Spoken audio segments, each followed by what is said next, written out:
পরিবেশের বিষয়ে আমার মনে হয়েছে আমি যতজন মানুষের সাথে মিশেছি, রাজনীতিবিদ, পেশাজীবী, সবার মধ্যে আমার কেন জানি মনে হয়েছে এই পরিবেশ বান্ধব কোনো ব্যক্তির কথা বললে প্রথমেই বলতে হবে তিনি তারেক রহমান। উনি বর্তমানে প্রধানমন্ত্রী এবং বিএনপি চেয়ারম্যান। তার সাথে অনেক কথা, আমরা তো সাংগঠনিক ভাবে প্রায় কথা বলতে হয়, নানা কথা বলতে হয় সাংগঠনিক বিষয়, কিন্তু উনি যখন প্রধানমন্ত্রী হননি তারও আগে থেকে, অনেক আগে থেকে তার যে ড্রিম বা স্বপ্ন এবং তার যে কর্ম পরিকল্পনা, এর মধ্যে পরিবেশকে আমি দেখেছি সর্বাগ্রে অগ্রগণ্য একটি কর্মসূচি হিসাবে তিনি মনে করতেন এবং নির্বাচনের প্রাক্কালে তার যে প্রতিশ্রুতি, সেই প্রতিশ্রুতির মধ্যে তিনি এটা খুব জোরালো ভাবে তিনি এটিকে রেখেছেন। 25 কোটি 5 বছরে বৃক্ষরোপণ, এই যে একটা কর্মপরিকল্পনা, এই কর্মপরিকল্পনা তিনি শুরু করেছেন। এটা তিনি প্রতিশ্রুতি দিয়েছিলেন নির্বাচনের আগে, এখন বাস্তবায়ন শুরু করেছেন এবং বাস্তবায়নের পদ্ধতিগুলো আমাদেরকে মুগ্ধ করে, আমাদেরকে উদ্বুদ্ধ করে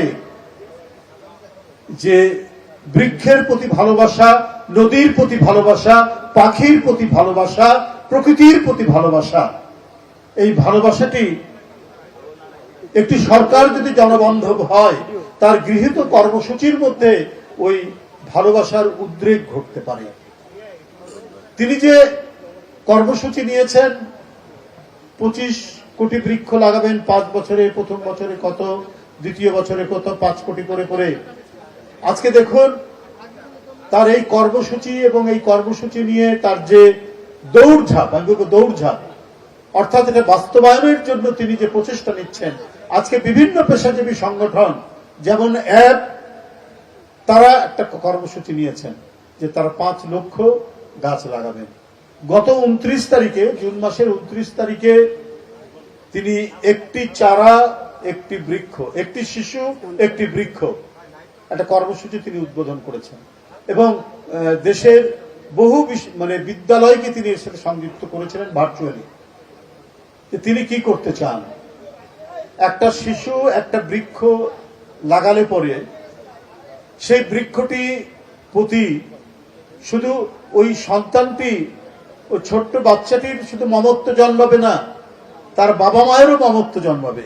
যদি স্কুলের প্রাঙ্গণে লাগায় তাহলে স্কুলের শিক্ষকদেরও একটা মমত্ব জন্মাবে, আহা এই বাচ্চাগুলো এই গাছগুলো লাগিয়েছে।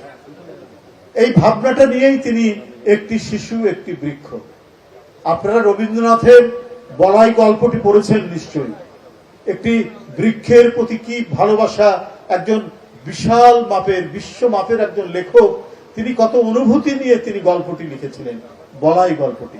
আজও পড়লে মনটা কেঁদে উঠে এবং একটা বৃক্ষের প্রতি মায়া জন্মায়। আবার সেই অনুভূতিটা জাগিয়েছেন আমাদের প্রধানমন্ত্রী।